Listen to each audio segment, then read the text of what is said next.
LDF Ponnani മണ്ഡലം കമ്മിറ്റിയുടെ നേതൃത്വത്തിൽ പ്രതിഷേധ സദസ്സ് സംഘടിപ്പിച്ചു. LDF കൺവീനർ അജിത് കൊളാടി പ്രതിഷേധ പരിപാടി ഉദ്ഘാടനം ചെയ്തു. ഛത്തീസ്ഗഡിൽ കന്യാസ്ത്രീകളെ അന്യായമായി അറസ്റ്റ് ചെയ്ത ഭരണഘടനാ വിരുദ്ധ നടപടിക്കെതിരെയും ന്യൂനപക്ഷങ്ങൾക്കെതിരെ സംഘപരിവാർ നടത്തുന്ന അക്രമങ്ങൾക്കെതിരായും LDFന്റെ നേതൃത്വത്തിൽ പ്രതിഷേധ സദസ്സ് സംഘടിപ്പിച്ചു. പൊന്നാനി മുനിസിപ്പൽ ബസ് സ്റ്റാൻഡ് പരിസരത്ത് നടന്ന പരിപാടി LDF മണ്ഡലം കൺവീനർ അജിത് കൊളാടി ഉദ്ഘാടനം ചെയ്തു. CPIM Ponnani area secretary CP Muhammad Kunhi അധ്യക്ഷനായി. LDF നേതാക്കളായ advocate PK Khaleemuddin, TM Siddique, KK Babu, MA Hameed, Sivadas Attupuram, E Abdul Nasar, P Salam, K Narayanan എന്നിവർ സംസാരിച്ചു. സുന്ദരമായ ഇത്രമാത്രം മാനവീയതയുടെ ദർശനങ്ങളെ ഉൾക്കൊണ്ടിട്ടുള്ള സഹിഷ്ണുതയും സാഹോദര്യവും ചേർത്തു പിടിച്ചിട്ടുള്ള ഒരു ഭരണഘടന ലോകത്തിലില്ല. ആ ഭരണഘടന നടപ്പിലാക്കപ്പെട്ടിട്ട് പോലും അന്ന് മുതൽ ഈ ഗോൾവാൾക്കറും അദ്ദേഹത്തിന്റെ കൂട്ടാളികളും ഹിന്ദുത്വ എന്നുള്ള വാദം ഉന്നയിച്ചുകൊണ്ട് ജാതിയുടെ അതിപ്രസരം ഇന്ത്യയിൽ ഉണ്ടാക്കി.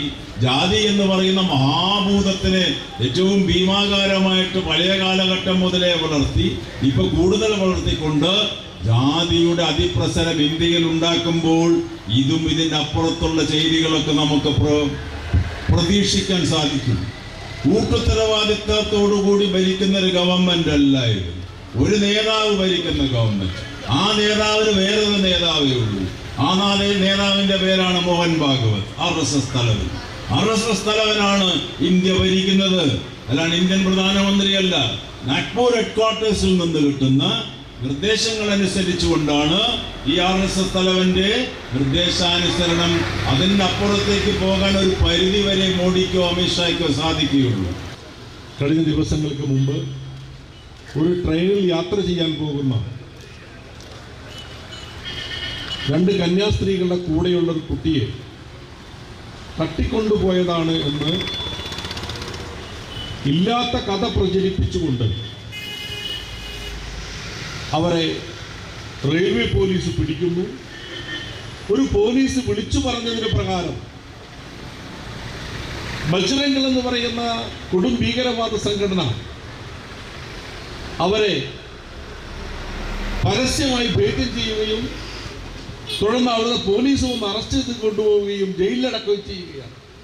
ഒരാഴ്ചക്കാലം അവർ ജയിലിൽ കിടന്നിട്ടാണ് പുറത്തു വരേണ്ടി വന്നത്. ഒരുപക്ഷെ BJP സംഘപരിവാറിനെ സംബന്ധിച്ച് കഴിഞ്ഞ കുറെ കാലങ്ങൾക്കുള്ളിൽ ആദ്യമായി സംഭവിക്കുന്ന ഒന്നാണ് ജയിലിൽ അടക്കപ്പെട്ട ആളുകൾ ഒരാഴ്ച കൊണ്ട് പുറത്തിറക്കാൻ പോവുക എന്ന് പറയുന്നത്. അങ്ങനെ ഒരിക്കലും പുറത്തിറക്കാതിരിക്കുന്നതിന് വേണ്ടി അവരുടെ കയ്യിലുള്ള വജ്രായുധത്തിന്റെ പേര് NIA ആക്ട് എന്നാണ്.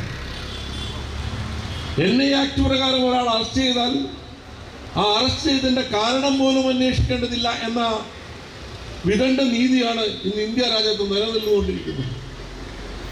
പക്ഷെ കേരളത്തിലെയും നേരത്തെ ദേവേട്ടൻ പറഞ്ഞ ഇന്ത്യയിലെയും ഇടതുപക്ഷം പാർലമെന്റിന്റെ അകത്തും പുറത്തും നടത്തിയ വളരെ സമയബന്ധിതമായ ഇടപെടലിന്റെ ഭാഗമായി ഇവിടെ അവർ പുറത്തേക്ക് വരുന്നു. പക്ഷെ ഇപ്പോൾ എന്താ കേൾക്കുന്നത്? അങ്ങനെ ജയിലിൽ നിന്ന് സാങ്കേതികമായി പുറത്തു വന്നിട്ടുണ്ടെങ്കിൽ പോലും അവരിനി ശിഷ്ടകാലം മുഴുവൻ കോടതിയിൽ കയറിയിറങ്ങേണ്ട രീതിയിലുള്ള ഗതികെട്ട രീതിയിലുള്ള വകുപ്പുകളാണ് അവർക്കെതിരെ ചുമത്തപ്പെട്ടുകൊണ്ടിരിക്കുന്നത്. ഒരു കാര്യം ചോദിക്കട്ടെ, ക്യാബിൻ ക്രൂ എന്ന സ്വപ്നം കാണുന്നവരാണോ നിങ്ങൾ?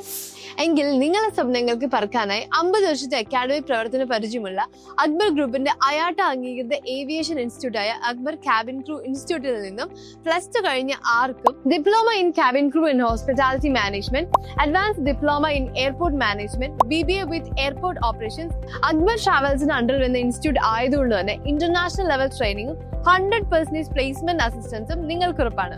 അതോടൊപ്പം എക്സ്പീരിയൻസ് ട്രെയിനേഴ്സ്, മോക്ക് ഇന്റർവ്യൂസ് എന്നീ കരിയർ ഡെവലപ്മെന്റ് സപ്പോർട്ട്സും ഞങ്ങൾ നിങ്ങൾക്കായി നൽകുന്നു. ഇനിയും വൈകണ്ട, നിങ്ങളുടെ കരിയർ ടേക്ക് ഓഫ് ചെയ്യാൻ സമയമായല്ലേ? അഡ്മിഷനും മറ്റു ഡീറ്റെയിൽസിനുമായിട്ട് നിങ്ങളുടെ തൊട്ടടുത്തുള്ള അക്ബർ ക്യാബിൻ ക്രൂ ഇൻസ്റ്റിറ്റ്യൂട്ടുമായി ബന്ധപ്പെടുക.